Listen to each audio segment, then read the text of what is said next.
just welcome everybody. Thanks for, amidst all these interminable Zoom meetings, thank you for joining this fun one with Susan. And we are going to be pivoting back to starting, more hybrid. So us in the Tocqueville room next month. And then of course, everything will be fully back in person, including our speakers next fall. Knock on wood. that is the plan. Just as a quick reminder as well, we do have another Ocean Book Club event this Wednesday with Sheila Foster from Georgetown, and a lot of us, including Brian and Bill and Eric Nordman and Angie, have chapters in this new Cambridge Handbook of Commons Research Innovation. So that's going to be a really fun discussion as well. But not to detract from our fantastic speaker for today, Susan. So I know you have a very busy schedule, as we've just been hearing. So thank you so much for joining us. And needless to say, it's a greeting card holiday, but still, happy Valentine's Day, everybody. Great to see you. So I get the pleasure of introducing Susan today. So Susan Aaronson's a research professor at GW. She also directs, though, the Digital Trade and Data Governance Hub, which is now officially one of my go-to places. The hub trains policymakers and the public in data-driven change, data governance, and digital trade. She's today going to talk a little bit about mapping governance in different data under the various, under a Tufts and MasterCard grant. And she's going to present, I hope, a little bit on this today as well. But of course, you can find Susan or Professor Aaronson, I suppose, she's the author of 6 books, numerous articles. She does some wonderful work with the Ostrom Workshop, and we're always very, very happy to hear her speak. So I'm going to ask her to share slides. And then, Susan, thank you for being here, and go ahead and take it away. Thank you so much for having me. And it's nice to see you all, and happy Valentine's Day. So this is a paper that I have just written, and I really wanted to get some feedback on it. It's a kind of a mix of data governance, which I see as, I guess, good governance, political science, and economics, and the whole notion. I started on this paper by trying to see if nations were trying to create comparative advantage in data. And that was really the research question. And so how could you show that? And so one way you could show that is, how did nations view data? And did they think about it as an input into trying to achieve comparative advantage? And what I found out is they didn't think about, policymakers didn't think about that really, at least explicitly.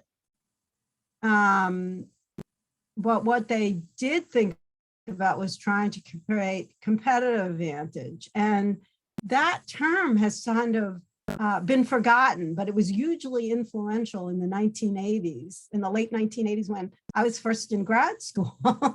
I wrote my master's thesis on the whole competitiveness movement. And I think we're back to that again. You see that in semiconductors, you see it in AI. So why don't I present this briefly, and then, if I may ask, if anyone has a question as I go through this, please interrupt me. So I'll give it a start. Interesting. So first question that I wanted to look at, what's going on here? Why would nations issue a data strategy? And when I say data strategy, I just want to be clear that most nations have rules governing personal data, right? And those rules govern the responsibilities of the private sector. Many also cover personal data controlled by the government. They also have an open data strategy related to public data. But what I'm talking about here is data strategies that look to the role of data in the economy and the polity. And they're not just looking at one type of data, but rather sort of that role of data. Okay, and what do those strategies say? Are they trying to achieve comparative or competitive advantage? And how do they think about data? Is data just a commercial good in their eyes? In other words, using public data to analyze where the US government is doing the most to solve pollution problems, that kind of thing? Or is it about data's public good nature? And are they trying to build trust? So we started with a sample of 51 nations, which is plus the EU. And these nations kind of have different income levels and digital prowess. So this is what we did last year in terms of mapping data governance. This year, we have brand new grants from totally different sources. So we're going to be able to do a lot more countries. Well, maybe not a lot more, 15 more countries, which I think makes the sample more generalizable. Okay, so the first thing I want to say is, as you all know, data is something different, and it's really hard to value, let alone measure, because in my mind, first of all, the value to society is very different from its commercial value. And we all focus way too much on the commercial value, methinks. Then you have the problems of the economics of data, in particular, network effects, which bias the commercial use, I think. And also, the successful companies that start out, the Googles, which use their browser to get lots of personal information, obviously have an advantage versus the young upstarts. Then that's at the firm level. At the country level, countries with more data and more data prowess have an advantage. Now, I just want to be really careful here because clearly we're in a moment where data use in AI is changing, and it looks like more and more we're going to be concerned about the quality of data. And so we may come to a point where more data is not better, but that's a different research question. The thing is, finally, in terms of data being different, data has spillover effects, and it also has direct effects such as national security risk. And I think we don't pay enough attention to the risk to democracy and human autonomy. So having lots of data, and perhaps China is an example of this, is not necessarily great for the economy and the polity. And I wanted to see if countries, at least policymakers, acknowledge that. And I think I only saw one country basically acknowledge that. Okay, so now let's talk about these economic terms. So comparative advantage, right? That is a term, centuries old terms that tried to explain, it's a theory that tries to explain why some nations export certain goods and services. And to the author of that theory, it was about factor endowments and the cost of protection. Production, oh my God, I wrote that wrong. You can see what was on my mind. Okay, the problem with that theory is it didn't work well for services. And what we're talking about is exporting services. And when you're talking about services, what matters more than factor endowments and the costs of production are the skill endowments. In other words, do you have digital prowess? The infrastructure, do you have bandwidth? Do you have lots of companies with cloud infrastructure? And the role of regulatory institutions are more important. But competitive advantage seems to fit more there. And in competitive advantage, the role of government is not the most important thing, but it is very important. And so that's why in this paper, I chose more to focus on the theory of competitive advantage. I don't know if it's been discredited among economists or business school professors, but it hasn't been talked about as much in the, after it came out in 1983, excuse me. So the first question is, can nations have comparative advantage or competitive advantage in data? And really what we're talking about is comparative advantage in data-driven services. And so people talk about this all the time, right? They say that the United States and China have a real advantage because they have more data and more data-driven firms. And these firms, have been in the business for a long time. And, China has access to 1.3 billion people, et cetera. And then nations have different approaches to data governance.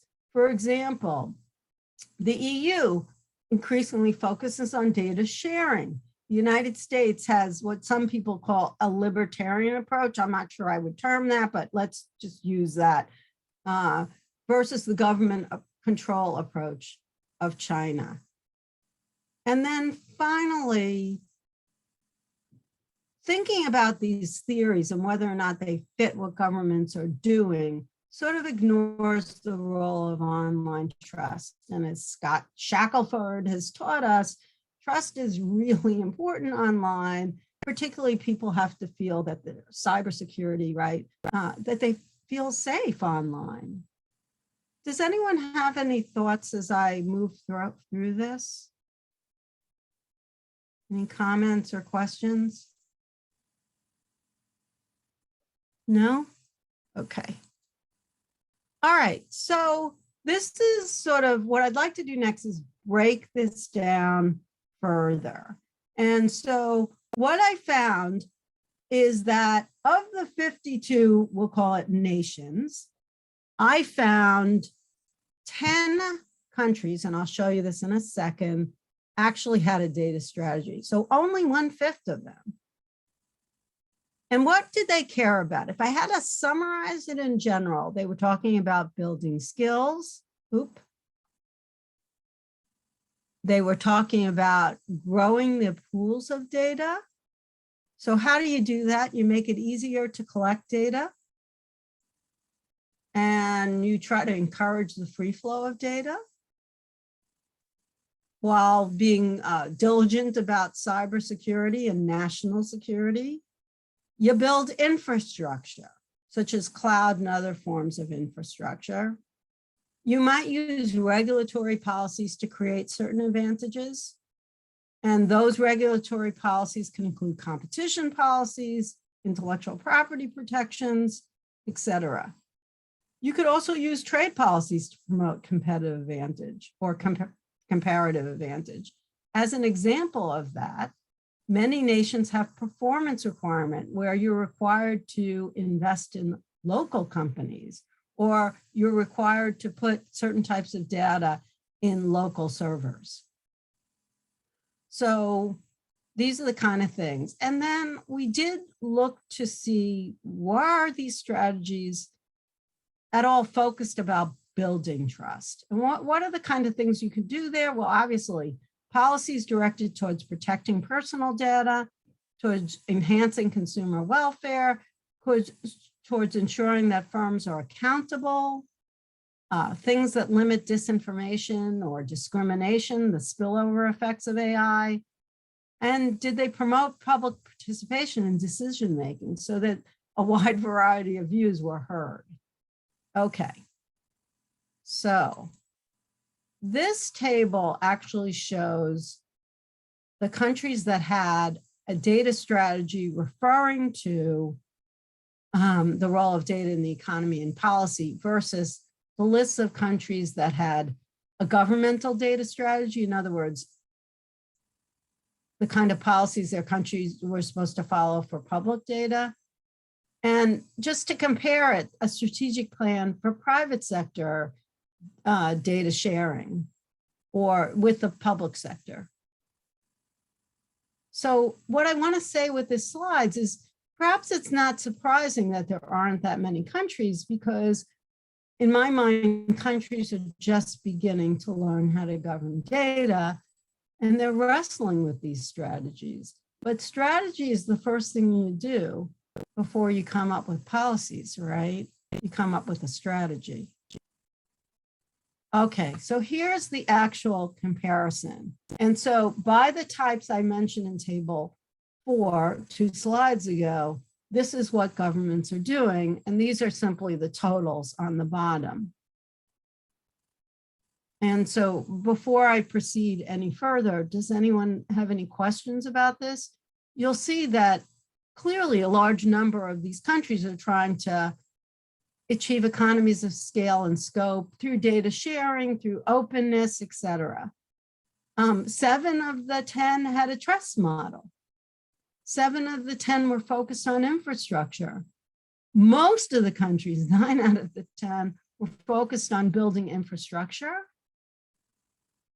5 were focused on favoring domestic producers. So it's interesting. There was diversity among the plans.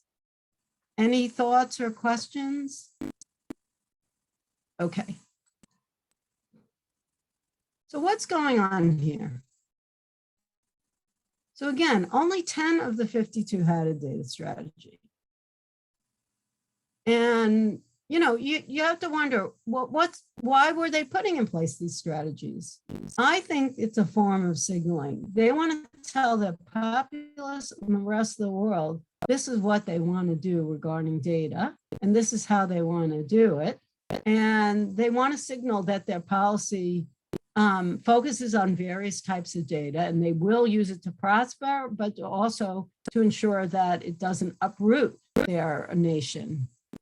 And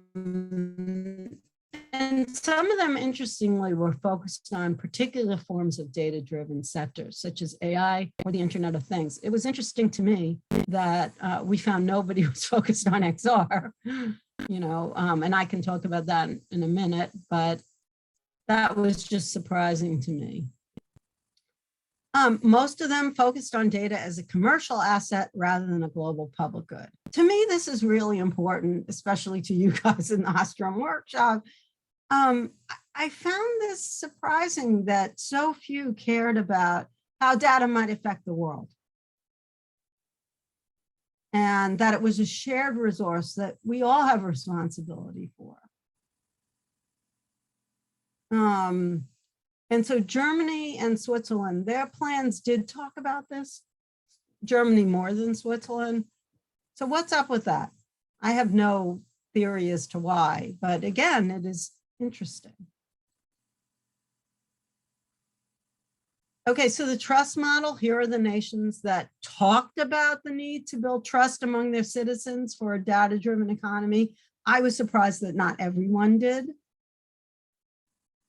I don't have any explanation of that, except that,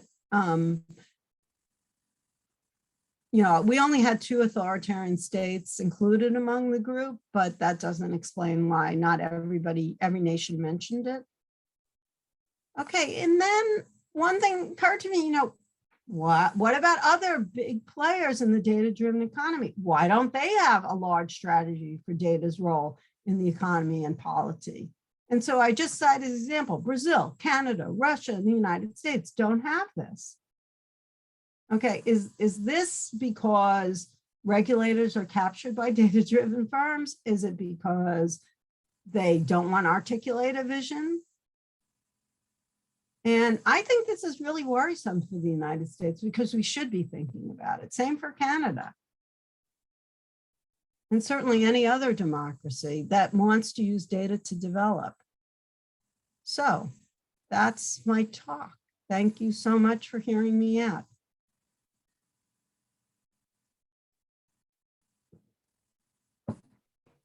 Okay, so the floor is open. Jamie's jumped in the chat first, so Jamie can go first. Okay, thanks, Angie. And obviously, well, thanks for your talk. You've really prompted some interesting questions on my part. I'm wondering about the aspect of data. I know we struggle to define what it is, but I'm wondering, is aggregation an essential part of what makes data data? Aggregation by whom? Right. So, I mean, there's information. Oh. Can you all hear me okay? Dr. Aaronson seems frozen to me. We can hear you. No, I'm here. Okay. So you were asking me aggregated by whom? Yeah. That's a great question. By tech companies, by governments, by even private businesses. So I would imagine that, these pieces of information have different meanings based on who does the aggregating. Right, fair enough. And that's why one thing that we monitor is, are the rules only for the private sector? And in China and Russia, as example, the government is exempt from personal data protection rules. So I think that's usually important to differentiate between the aggregator of the data. But then again, for national security reasons, governments, this week's news from Senator Wyman regarding that provides some insights into that, right? Regarding the business, I do think it's interesting to me that no government has yet put forward any sort of rule asking firms to be transparent about the data that they've collected in the past. Like, what is that? And then how do they plan to use it? And then do they continue to store it? We don't have enough transparency about how the private sector collects data. And I don't just mean Google, et cetera. I mean, this has been going on since credit cards have existed, right? Or banks have existed. They've collected data on their customers and they've held it for forever. And I just worry about, when data is for personal data, it's for sale, the individual needs greater protection about the grouping in it of them, the using, I'm trying to think of a good way to phrase this in English, how firms group them. And when they use their personal data, there is no movement. And this is another thing that I find quite puzzling about this. Just because I worry that when data is so easily sold to entities that don't collect it, it can lead to manipulation or a real threat to democracy. But we've seen no government put this forward. The economy is so great, no one wants to tamp it down yet. Or it may be regulatory capture. But you do see some governments really pushing back. And in that regard, I'd cite Australia, right? That little country of 12 million people has kind of fought Google and Facebook on several issues related to the press, related to gathering of data and consumer welfare questions. Did that answer? That was a long-winded. Thanks. Eitan?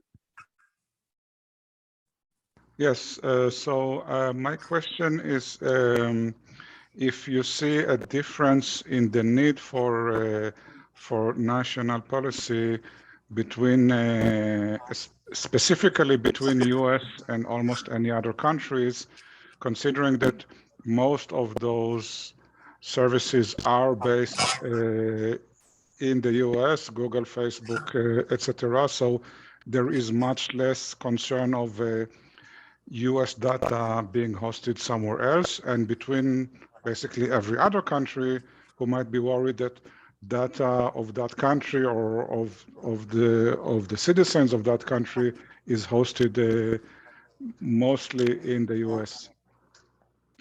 Which means that maybe every other country is more in a need for policy than the US. Yes, that's a good point, and thank you for that. But on the other hand, the United States has to have a policy now. We soon may not be able to transfer data to the EU if we don't get some sort of substitute for Privacy Shield. And almost not a day goes by that, something happens, a threat. Last week it was Facebook threatening to leave the EU because there wasn't clarity regarding, a Privacy Shield. But I just want to comment on something you said, Eitan. You and I don't know that, yes, the bulk of servers are in the United States, and certainly that undermines Canada's autonomy. But in the United States, right, it's very diffused as to what private sector entities have control over data. And I would imagine the same is true in the EU. Like maybe yes, in a sense, focal points are the data behemoths, but it may be in Israel, in the EU, collect lots of data. Yes, those firms may be dependent on their cybersecurity supplier or, GoDaddy or whatever, other firms that are based in the United States. But,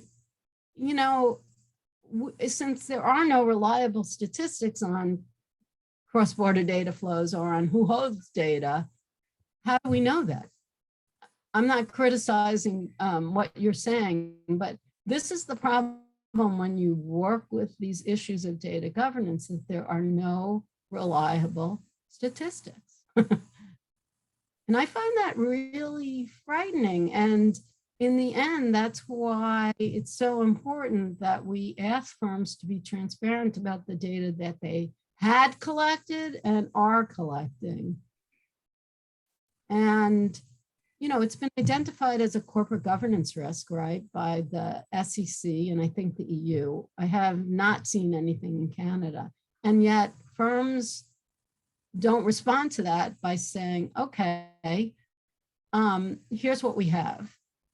And we've been collecting this kind of data since 1937, right? Let's say JP Morgan should tell us, what are you doing with all that? That gives me some measure of understanding, at least of the market for data. So Susan, Mark shared earlier that his microphone wasn't going to work well. So I'm going to read his question to you. How do national policies differ in how they treat issues of where data is stored versus how it is stored? What data is encrypted? It's such a great question, and I don't know the answer to that because we don't measure it. Do you think we should? We have struggled with the question of cybersecurity. Our metric, we have 26 indicators, which is soon going to grow to 32 for this year. So each indicator is a metric, is evidence of data governance. And we only measure data governance that we consider to be a primary source. So it has to be put forward by the government. So like we hire people who can translate, like say China, Spanish, I can do French, but we've had to hire experts to help us assess this. But for Arabic websites, let's say, a lot of it is not public, so we can't say whether or not an indicator is present. But if the government doesn't say it's present, we don't count it. Because we're presuming that governments may lie, but there are few incentives for governments to lie, to say they have a policy, a rule, let's say, when they don't. They will lie about how well they enforce it or how much money they put into it. But okay, so with cybersecurity, this is a toughie because what we're trying to measure is the governance of data. So we can say how you protect data and how you encrypt data. But we don't go into, for example, we will go into a trade agreement, which does look to where data is stored. Does the government require this kind of personal data to be stored in this kind of server located within the country, such as the United States has for national security data, must be stored on a US company's server. But related to cybersecurity questions, we have struggled with this and encryption. And we actually, for this year, we are going to include it, but I'm really troubled by it because, again, our metric has to be consistent about the governance of data versus, let's say, the governance of the internet. Two very different things. Or the governance of, if they mention data, we can include it.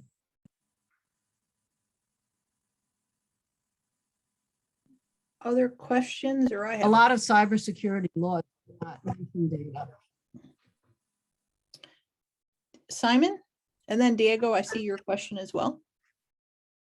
Hi, thank you, Professor Aaronson. I'm an SJD candidate at the law school. I have two primary commentaries on your speech and the paper.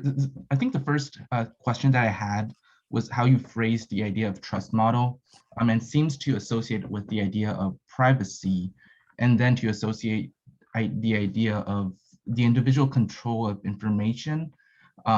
As you mentioned, the European Union regulation. So can you kind of explain a little bit more on like what this trust model covers? Because this seems to kind of alienate with another kind of scope of discussion on like data trust, on viewing data collectively, collective decision making. So I was just trying to understand the definition or how broad this idea of trust model really covers. The second would be maybe just kind of your prediction of the idea of data localization, which China also uses, which should also be considered as a form of data strategy, correct? And would you see this as a future for countries that actually do not store their data in their home country?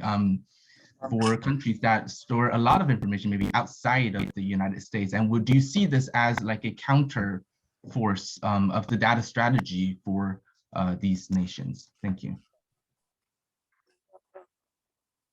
Well, thank you for your thoughtful question, Simon. The paper has a whole section on trust, and I don't define it as privacy or as cybersecurity. It's much broader than that. And in fact, we kind of built the analysis on another paper that I wrote, which is all about trust in data. So what we're talking about in terms of trust is, in my mind, it is essentially institutionalized trust for here, because we're talking about the role of government in regulating data, right? The governance of various types of data. So, but let me read to you. I really like this quote. As the government of Germany noted, trust is the basis on which data is shared. If you don't trust the source of the data, you won't trust the data itself either. This trust is fragile. It can be permanently broken, especially if personal data is misused or its security is not guaranteed. It can also be broken when data is not used for the common good. So in fact, it seems to me that when we talk about trust related to data, we have to talk about data has it has a commercial value, and that relates to, the cybersecurity and personal data protection assets of it, but it also has a public goods component to it. And so that's how I think about it. And data exists in a commons, okay? It's not always shared as part of that commons.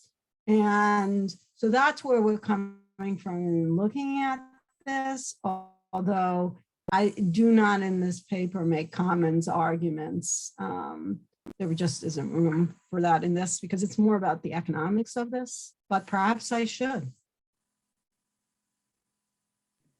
Scott, did you want to follow up on that one? Or what Diego was saying?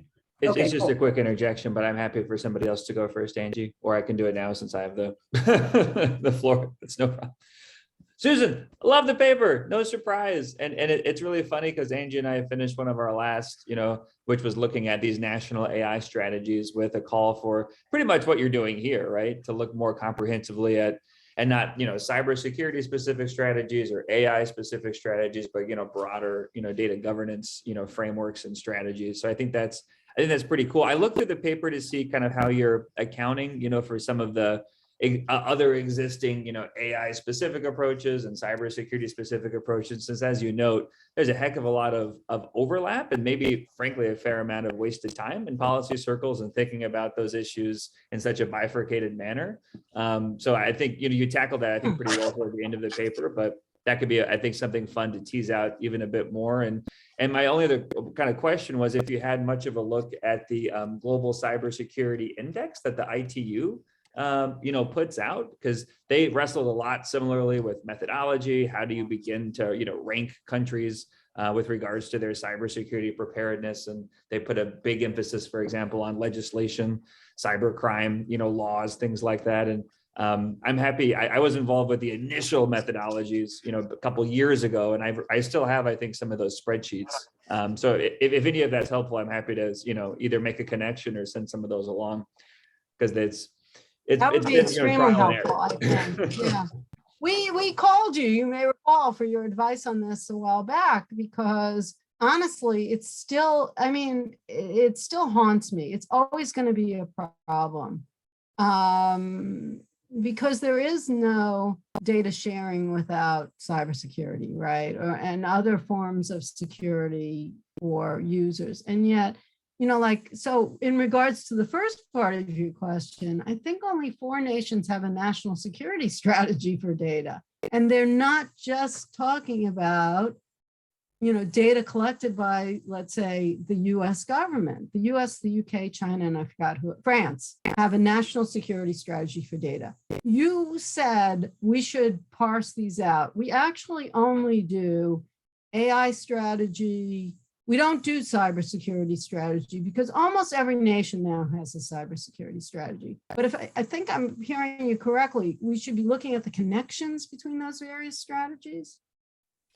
So that was just one of the ideas that, Angie and I were wrestling with at the end of this last project, was try to find, instead of parceling out, like a study looking at just, AI strategies, cybersecurity strategies, these privacy, data governance, if there's a way to kind of aggregate that together.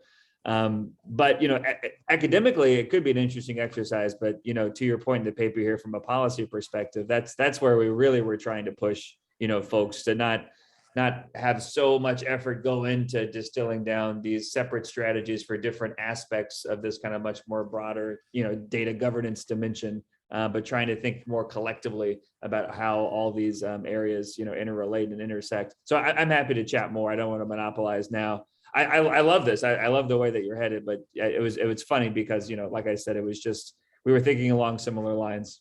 So yeah, it's easy for cybersecurity. Here's a little interesting gossip. The time frames for writing these things are so different, right? Almost everybody by 2020 had an AI strategy, at least middle income and wealthy countries, according to world categories. Almost everybody had an AI strategy.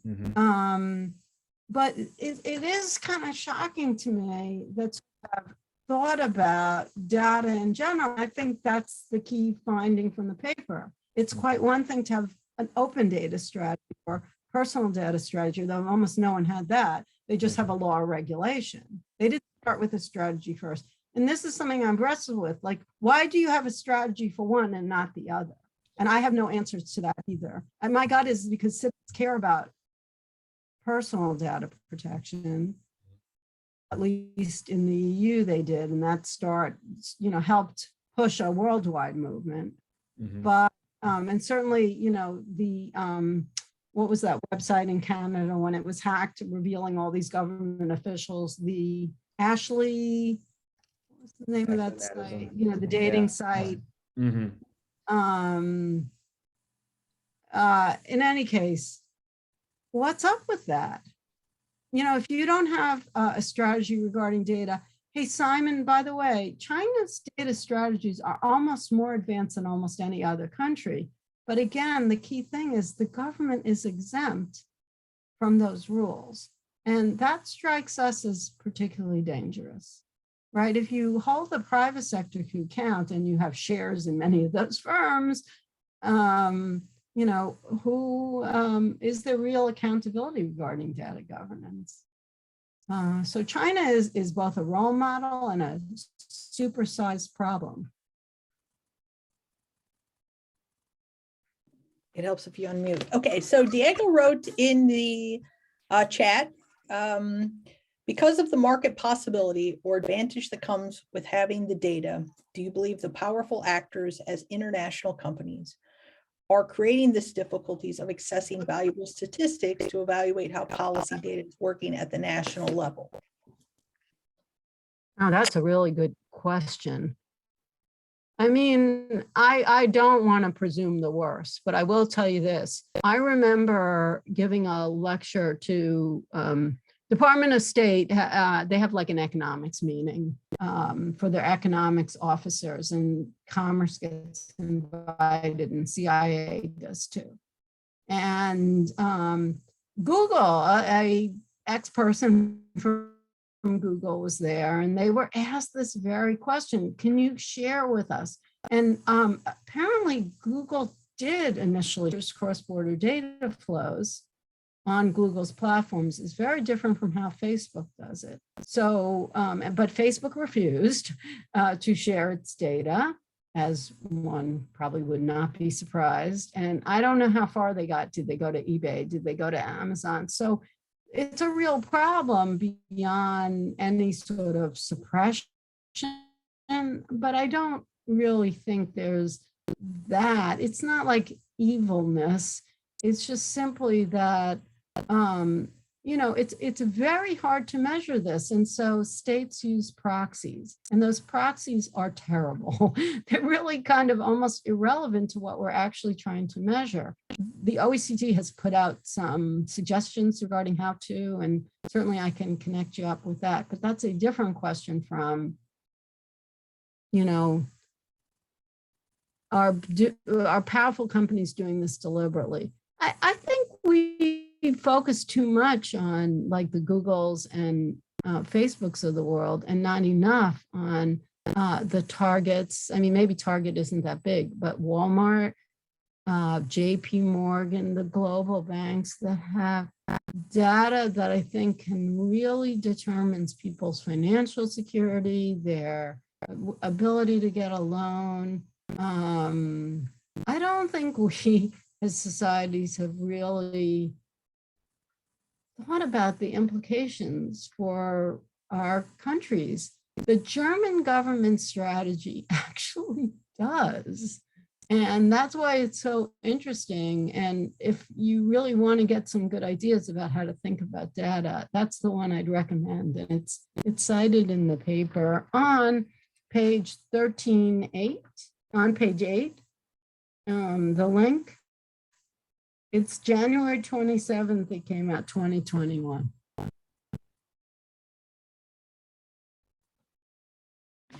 Okay, so then Mark asks, it seems that government's approach to data is fundamentally at odds with the ethos that security comes not from secrecy, but rather from openness, transparency, and auditability. Do you have a comment about that? That makes perfect sense to me. Why is that? That's a good question. It's a commercial asset now. You know, it all comes back down to that. And we need to be reminded that it has that public good nature. And also, I do think people still have not, despite Cambridge Analytica, and despite all the Facebook scandal after scandal, you know, people are not really, because people are analyzed in groups and they don't know what groups they're analyzed in. And I think, you know, people love the freemium model. They really don't understand that this model is undermining their human rights and autonomy. And, you know, a little bit of data every day. I used to think, oh, this is okay. I'll just do everything with one company. But you and I don't know exactly to whom that company sells analyzed data or how long they store it. So, you know, there needs to be a movement for transparency here. So then there's a follow-up. Are there any nations that we're aware of that have broadly articulated algorithm strategies as algorithms relate to the collection, storage, parsing, and retrieval of data? Yeah, there are quite a few that have, and we'll be measuring that as an indicator. Yeah. So obviously all the members of the EU, I think the Brazilian data protection law. When you say algorithmic strategies, I mean, some of this is simply giving you rights to request that you not be analyzed using an algorithm. But that is, I mean, that doesn't really get you anywhere because, you know, what is an algorithm? And there's nothing inherently wrong with using an algorithm to assess the viability of a loan to this type of person, right? There's nothing inherently wrong with that. And to focus on that per se doesn't get at the root of the problem, which is data, you know, personal data, public data that includes personal data, IoT data.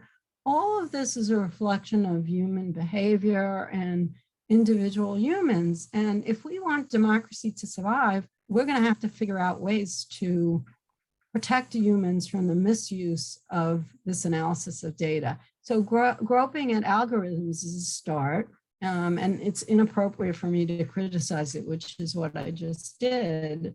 But in the end, that's not going to get us to where we need to be, which is that, you know, you and I are so manipulable. And just watch how you behave on Twitter, let's say, or TikTok, what you choose to share. When you choose to share something, you're saying something about yourself. And you're giving firms lots of valuable information that they make generalizations about. And that really worries me because my ability to control my destiny then. So share less, do less, you know, that's how you have more control. But in the end, of course, that's bullshit too, because your friends, you know, if you're on Facebook or any platform that is a friends-based model, you're in deep trouble. Yeah, Susan and I have talked before about my husband is the weakest link. He signs up for everything. He's one of those commercials. I get a free robe, and I gave your birthday. I'm like, Brian. Oh. Okay, I'll take you up from the slide you did where you're, if I heard you right, you were saying actually you don't think libertarian is a very good way to characterize the US. And so I'll ask you, and then also Scott and Angie, what do you think are good ways to characterize the US? Do you call it polycentric, public-private, muddling through, reactive?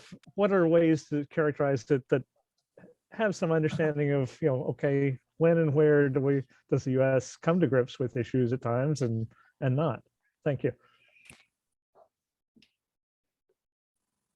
Thank you for your question. It's certainly not polycentric. I mean, it is polycentric in that there are many modes and nodes of how we govern data, right? But and we do consult with our allies on some of these things, particularly the Biden administration, the Trump administration on AI as example. They worked really hard for the global partnership on AI, you know, standards. Although ultimately, to me, that's like corporate social responsibility. It's helpful but meaningless in the long run. It's just we're moving. There was never, you know, it was never as Robert Hunter specified, right, in that that famous piece, you know, oh ye titans of government, you know, stay away from the internet, blah blah blah. It was never that. But and you know, I do think there's lots of people that work at large platforms or you know, companies that use technology. Let me give you an example, like L'Oreal, which uses virtual reality to show you how you look in a lipstick or a nail polish, okay? And, you know, do those people want some sort of rules about how they use your data? My gut is they probably would want clarity. So I do think that corporations tend to be the demanders of some governance. So it never was that libertarian model. And you can see that in those stupid Facebook commercials with Rochelle and these other people who work as content moderators or privacy people, right? Facebook wants some clear regulation regarding personal data at the federal level. Otherwise, you have the patchwork, which is much more costly to deal with. So the libertarian model was never there. We're in an evolving model. I don't know how to characterize it other than using the word evolving. The thing is that we're also in this world where the EU clearly, understandably wants to set global standards for everything from algorithmic regulation to the sharing of data. And they have lots of great ideas, but then how they regulate it, it seems to me, could undermine innovation. And that's the last thing I want to stop. I mean, I care more about human rights than I care about innovation, but I shouldn't be that way, because one of the ways that you promote human rights is through innovation, right? Just take the disabled communities. I'm generalizing, but you get my point. What do you think, Brian? Oh, I'm gonna put it to Scott and Angie. Maybe I think polycentric capture is part of it, that there is a willingness to, tolerate and let the Internet Engineering Task Force be out there, let ICANN have some autonomy, in rather than assuming the government has to, have a handle on it all. And it's not, just laissez-faire, either. So, but Scott, Angie? Yeah, I'm kind of on the record with my writings in that regard, Brian, to similarly thinking of this as a pretty polycentric undertaking, at least amongst those countries that favor this more multi-stakeholder view of kind of data governance and internet governance. In that, clearly there's a role, for government as a coordinator. You mentioned some public-private partnerships as being an example, including historically, ICANN, which for those not in the know is the Internet Corporation for Assigned Names and Numbers. It's an alphabet soup, but responsible for the domain name system, but still a nonprofit based in Southern California, right? But there are, a lot of countries out there that do favor this much more, top-down cyber sovereignty vision that Susan kind of was referring to as well. And it's an interesting space to watch as we look ahead to the next big, WSIS gathering in, what is that, in 2025 in Russia? Because I think there's going to be a big effort there to enshrine this idea of cyber sovereignty more, through the ITU, at least amongst those countries that are similarly inclined, which isn't just the usual suspects that might come to mind. There's large parts of Africa, Latin America, large parts of Asia that similarly favor that kind of approach. So I don't want to say that we're a bit of an outlier, but there's not a clear consensus, I think, on that. Yeah, I sort of bridge the in-between, because I know one of the things that both Susan and Scott talk about a lot is, okay, if everybody has a slightly different model, then how are we ever going to govern this particular space? And so, to me, that then results in an understanding that it is probably long-term needs to be polycentric. Are we there yet? I don't think so. And, but that's 100% my opinion. And I think others disagree with that. But I do think long-term, and I think Susan is someone, and Susan should comment on this, who really challenges me to not just, embrace that as a default, just because of the influence that I have, but to really think through, okay, great idea, maybe, but how are we going to make this happen?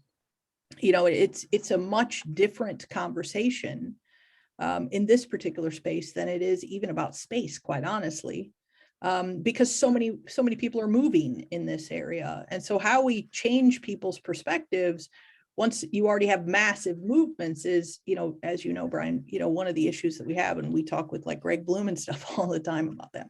So Susan, you want to comment? Because I never Susan disagrees with me, but also in a positive way that she pushes me to think in new ways. So do you quasi agree with that, Susan, or do you disagree? I totally agree with that, but we are in a great dilemma, right? In contrast with space, as you said, there's so many actors, right? Small, big, the individual user, the server, et cetera, so many different technologies. I would imagine that's true in space too, but the difference is, even though I do believe the internet is a commons, what are we talking about, the internet or the data that underpins it? And if the data is it's a commercial good and a quasi-public good, I just don't see enough talk about that. I don't know how to get people weighing that more. Does anyone have any suggestions? Scott and I are taking, we're part of that conversation, Scott and I are taking that on right now, where it was like, hold on, are we talking about infrastructure? are we talking about, the basic pipeline that lets the data flow? Or are we talking about the protocols, or are we talking about, individual data fields that might need to be governed differently? And I will tell you, Susan, you're in the paper as a place that is, moving the conversation, which I do want to not fail to mention. I should pull up your website and give people the link to it in the chat, because it is, again, I just respect the heck out of this original work. And I'm going to take moderator's privilege and ask you, can you talk about what the future holds for this work? Yeah, so, well, we just got a nice new grant from a group of funders, so we know it will continue for this year. And we have asked for 2 more years of funding from our original funder, but that hasn't even gone out yet.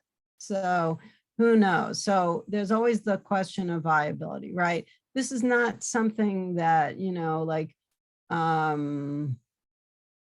I don't want to take corporate money. Our money was actually Tufts money from MasterCard. So that's what funded most of it. And then the US government funded like $18,000 of it through a grant through GW. This year it's totally funded by foundations, but I'm not sure we'll be able to continue. My hope is yes. So in that regard, we know we need to do more, provide more evidence, but the problem is we don't have historical data. And so I'd love to hear people's thoughts on this. Okay, so let's say we find that the German government has had, I'm going to use the word privacy, I hate that word, rules governing data privacy, right, for a long time. And then Germany, is part of the EU, and the EU 2014 adopts the first GDPR. But of course, it gets revised over time. So what data point do you put? If you want to do historical data, what do you put? That is the question we're wrestling with now. And it's got to be consistent for it to be useful. Because what we'd like to do ultimately is to map this over time. So do you see more countries adopting data governance? Do you see, and then measure it against metrics of good governance? So for example, we just did some empirical work looking at it related to trust. But the problem is that most analysis of trust, like CG's, the think tank for which I work, they did for 5 years an analysis of trust and cyber. And they did a 20,000 people survey in 18 countries, I think. Could be 27 countries, so forgive me if I'm wrong, but I'm pretty sure it was 18. And they didn't get enough money, so they had to stop it. Okay, so I guess I could use Edelman Trust Index, but the Edelman Trust Index, I only recently started looking at companies in trust, and it really doesn't get to the generalized question. So these things are really complex and difficult, and we have a staff of 4. So, outside guidance is really helpful to us, but ultimately this thing is only going to be useful if it is at least 5 years and it includes the historical data. But, if, for example, the first open data law was Sweden's, I believe, and I think it was like 1650. So do I include that for our questions related to open data? These are the kind of things you got to wrestle with. And it's going to be totally inconsistent because then the United States comes second, in the 1970s, and then you have everybody else in the 80s and 90s. So what does that tell you? And then how do you compare it? So this is a toughie. I just don't have any good answers. But the only way, so what we do is we just consult with experts on governance and try to, put together their advice. Because to me, it just seems like this is going to be a quintessential question of governance. Cybersecurity, everybody accepts it now. And yet, I still think, I am shocked at how little governments really care about cybersecurity. And that is because they still believe not being transparent about it can allow them to exploit gaps in data that other nations don't know. And that to me is sinful. And as a result, I think, and maybe that's not the only reason, Scott, you guys are the experts, I don't know, but this to me is sinful.